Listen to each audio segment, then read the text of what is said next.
How to make money with Metaverse. Technological advances are exploding out of control, and enormous sums of money are being exchanged. Artists and small businesses are being hailed as forerunners of a new era. You'd be forgiven if you didn't know everything. The phenomenon I'm describing takes place in a parallel universe. The Metaverse is a merging of our physical and digital lives, brought on by advances in internet connectivity, augmented reality and virtual reality, and blockchain. It's the conclusion of all of our science fiction fantasies, what Tron and Ready Player One envisioned, but which is really happening. Hey guys, welcome to our channel Finance Hub. In today's video, we are going to talk about how you can make money with the Metaverse. Let's see what we have for you. If it sounds exciting to you, it's no surprise that people are investing heavily in the field, that the non-fungible token, the Metaverse's preferred currency, has secured over $400 million in funding, or NFT. The most expensive NFT transactions in history, as well as a monthly turnover of $40 million, have all occurred in the recent few months. Christie's sold a piece of Beeple's digital artwork for more than $69 million via NFT last week. Maybe you're still startled. After all, that's a lot of money in a market that perhaps 99% of the world's population is unaware of. We may look to promote business in this space, what they have to offer, and entrepreneurs, what they have to say, to understand why this area is drawing so much interest.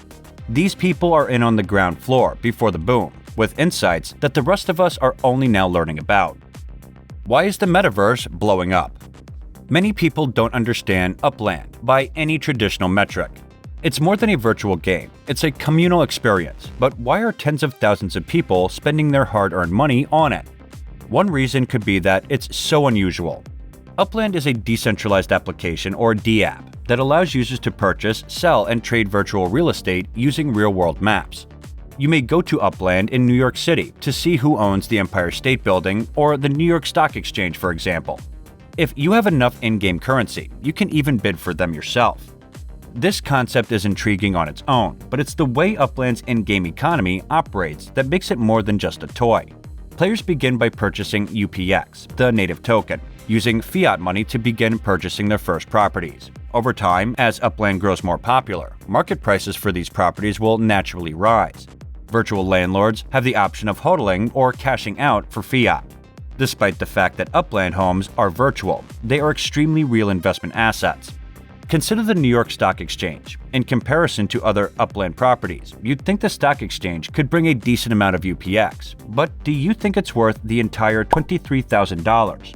That's how much it sold for in December of last year. It's now even more valuable. Even still, the financial aspect of Upland's attractiveness does not entirely convey it. For this story, we spoke with Dirk Luth, one of the platform's co-founders, to get the full picture. We asked him not just how much money players can make on his platform, but also what they like about it. He narrowed it down to 5 factors. Finding characteristics with a specific meaning. Value or emotional attachment is a lot of fun. It gives me great pleasure to flip houses, making friends and having fun in the neighborhood, finding folks that share your interests. I'm excited about the prospect of rebuilding the world and making a life in it. Upland's development team wants to expand its environment in the coming months and years by adding 3D property construction features and allowing users to manage businesses in-game. They're also working on a feature that will allow players to incorporate NFT artwork into their virtual properties, boosting their value in the same way that physical art does for real estate. Why are established brands getting involved? The Metaverse is still mostly unknown, with only the most forward-thinking technologists taking note. How much longer will it be like this? More traditional game providers are getting their feet wet with blockchain, according to Luth. It will be extremely difficult for them to avoid disrupting their own business model. Because businesses recognize the marketing and direct money potential, we'll see a lot more NFTs for everything. Plenty of consumer goods will get NFTified and appear in the Metaverse. As additional industries enter the arena, some may seek to test new types of products and business strategies under their own brand. Luth's enthusiasm for the Metaverse's future is palpable, but he is cautious about projecting how long it will take for popular adoption. In both cases, he's probably correct. The ceiling is high, and the timetable is lengthy. Nonetheless, a few well-known figures have begun to dangle their toes in the Metaverse. Take, for example, Sotheby's, which recently sold an NFT painting for a staggering price. There's also Atari, which is synonymous with the early days of gaming. The business has recently leapfrogged the entire current generation of gaming by establishing its own cryptocurrency, Atari Token. In a move few could have predicted, I chatted with Fred Chasney, the company's CEO, who had a daring idea for the project. With the Atari token, we are creating a framework in which other legacy players can follow. We are taking a step other legacy gaming companies have not. We are actively pursuing the most bleeding-edge blockchain technology that will truly merge blockchain and gaming for a next-generation virtual experience, said Chasney. The goal for Atari token is to become the preferred cryptocurrency token in the video gaming and entertainment industries. It will assist developers and gamers in successfully monetizing their digital assets by offering a market for quick and easy token transactions, backed by smart contract technology's promises. One example is Atari's recent collaboration with Envisioned, possibly the largest cryptocurrency firm in the blockchain gaming market. The two companies have teamed together to create an NFT fashion line where consumers can buy Atari-branded clothing with their Bitcoin. Atari intends to expand its presence into other markets in the future, such as Africa, where mobile game creation is booming. They're also in the process of developing immersive and robust virtual and augmented reality games. Chasney is very enthusiastic about it.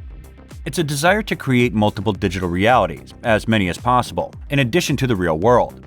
Now more than ever, people can see the true value that virtual worlds bring. People have been drawn to the digital interactive experience ever since Atari gave birth to the industry with Pong, highlighted the Atari CEO. This, coupled with NFT, which allows the user to truly own their in-game asset, will empower creators in driving even more interest. And this trend will continue to go up. We're only in the first few innings. The Metaverse economy's future. The team behind IMVU provided some of the most insightful thoughts on the metaverse economics among the pioneers we spoke with. With 7 million monthly active users, IMVU is considered one of the world's largest 3D avatar social platforms. They have a marketplace with over 50 million items, a native cryptocurrency, Vcoin, that has already generated millions of dollars in income, and have recently raised $35 million in funding. All of this puts it at the top tier of metaverse businesses, gaming or not. Darren Sui, their CEO, was quick to point out the larger context and climate that allowed IMVU to grow when we chatted with him.